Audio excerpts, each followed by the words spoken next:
This Indian textile changed the world, caused fashion fevers, political bans, and global trade wars, and yet we barely talk about it anymore. Chintz is associated with a beautiful vintage floral aesthetic for clothes and wallpaper, but in its true form, it was a fabric that was not only once highly prized around the world and helped revolutionize fashion and design, but also changed the course of history, and in many cases, unfortunately, for the worse.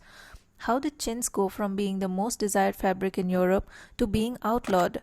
Let's find out, and while we do, I'll sketch an inspired version of chintz in my style.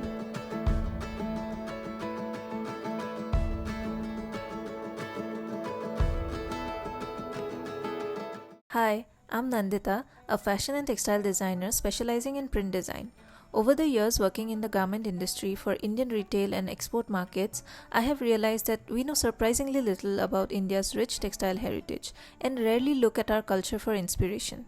So, this is the second episode of a series which I'm calling Designing with India's Textile Stories, where I want to discuss and share forgotten Indian traditional textiles. My goal with this series is to rediscover the history, evolution, process, and unique design language of these textiles and then reimagine those stories as print designs for the modern market. After weeks of intensive research through books and the internet, I'm ready to present to you the incredible story of these beautiful print designs that you see everywhere. So let's talk about chintz. The story of chintz begins in the 16th century in Golconda, Hyderabad. It evolved from the age-old craft of kalamkari, which we discussed in the previous episode. The word chintz comes from the Hindi word cheat, meaning spotted or variegated. It is known by its printed or painted floral designs and vibrant, durable colors. In its basic nature, chintz is simply a cotton fabric to which substances called mordants and resists are used to fix the dye colors, the technique that kalamkari artists use for their craft. Chintz was block printed along the western coast of India, whereas it was hand painted along the southeastern coast. Block printing was introduced to achieve faster production and meet increasing demands for trade. Over time, the term chintz was used in a generic way to refer to a variety of cotton fabrics with vibrant patterns. Kalamkars of the Coromandel coast beautifully combined the rich and varied design vocabularies of different cultures and carried the legacy of Hindu, Muslim, and European influences. The resilience of Kalamkari painters and printers and their ability to adapt to new patronage and circumstances while preserving their own basic traditions is at the heart of the unique character of Indian chintz. Each culture contributed their own native flora and fauna, which were imbibed by the Indian artist and reproduced in his own style. Flowers, fruits, barks, or roots were used to color the textiles, and methods were developed to make these colors more permanent by the addition of acid soil or mud containing iron. This knowledge was common to many other Asian cultures, but it was the Indian dyer who developed this knowledge into a science where they controlled an additive and manipulated the dye to produce desired colors. It was recognized that mordants like tannic acid, acetic acid, uric acid, iron, alum caused a reaction to occur between the dye and the fiber of the textile, which produced a color resistant to soap and light. The laborious craft of chintz requires the fabric to undergo 17 to 23 meticulous steps. From making the block to treating the cloth to printing and washing, approximately 8 to 10 craftsmen are involved in creating every meter of the chintz fabric.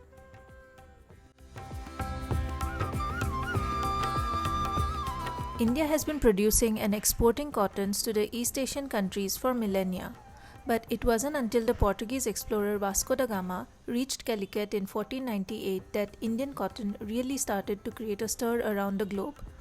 Vasco da Gama returned to Portugal with some highly desired spices and the finest cotton fabrics of India. Plain unbleached cotton fabric called calico and painted and printed cotton kalamkari trade began across the Indian Ocean around the 15th and 16th century. European traders were initially dependent on Arab and Turkish merchants for much of their trade in textiles. However, later they grew tired of this middleman and discovered sea routes that afforded them direct access to and from India. Their efforts more than paid off, as the cottons they started bringing back with them in the 1500s started the calico craze in Europe, where people were attracted and astounded by the brilliance and fastness of the colors of chintz. Before it appeared in fashion, chintz was big in interior design, sought after mainly for upholstery, often replacing the more expensive embroidered hangings used earlier. When word spread that Queen Mary had decorated a bedroom with calicos, the use of chintz hangings on walls, carpets, bed covers, and furniture became widespread. Things changed in the middle of the 17th century when chintz began to be used to make clothes.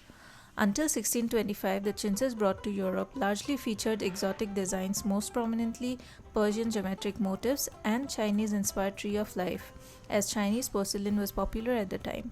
However, from 1625 onwards, European traders began sending Indian artisans instructions to make designs that were more in line with the European aesthetics. Textiles for the European market were characterized by a light background featuring intricate floral imagery or larger asymmetrical patterns.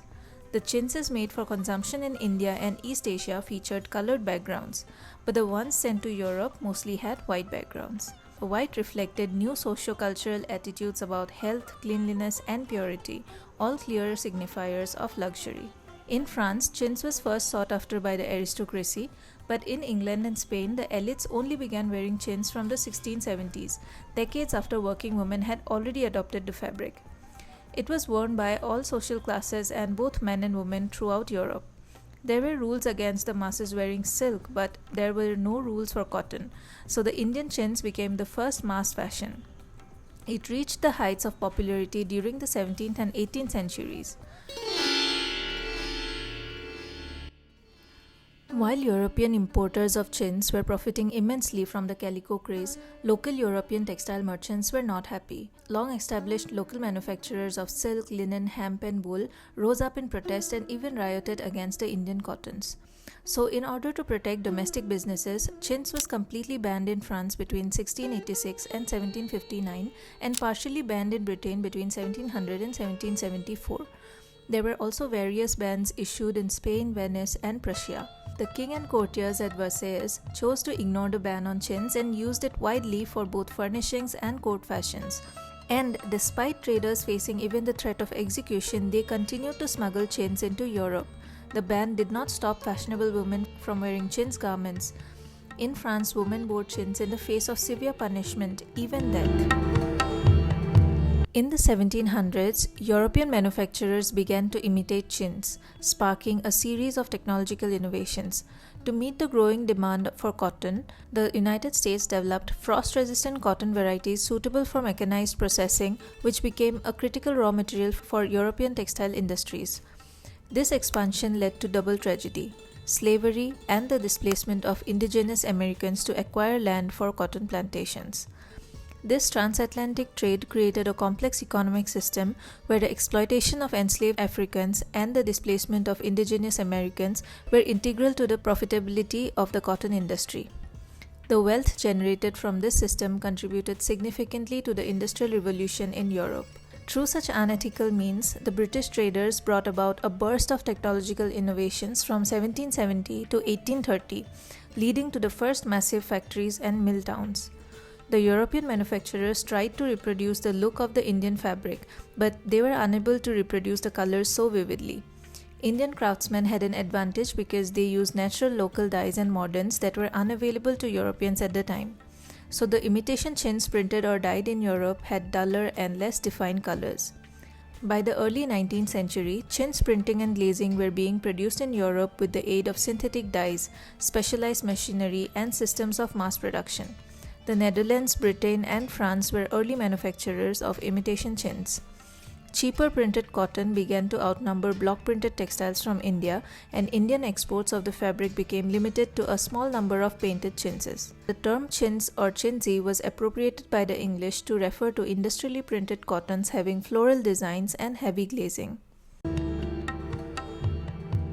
Following the US Declaration of Independence in 1776, chintz's fortunes in the West started to decline.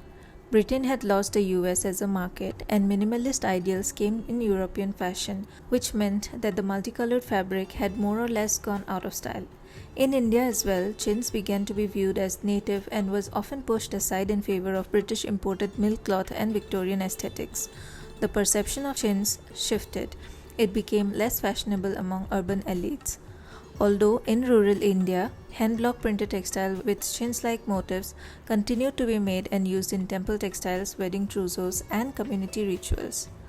Craft clusters in Andhra Pradesh and Gujarat kept alive parts of the chintz tradition, sometimes under different names, blending it with kalamkari or ajrak aesthetics. In interior design, as well as in China ware, chintz was still in demand. Then, during the arts and craft movement, there was an opposition to mass production and revival of traditional crafts. During this time, William Morris admired and took inspiration from Indian chintz and became an advocate for ethical production and traditional techniques. After the First World War, chintz fell out of fashion as it represented the old world.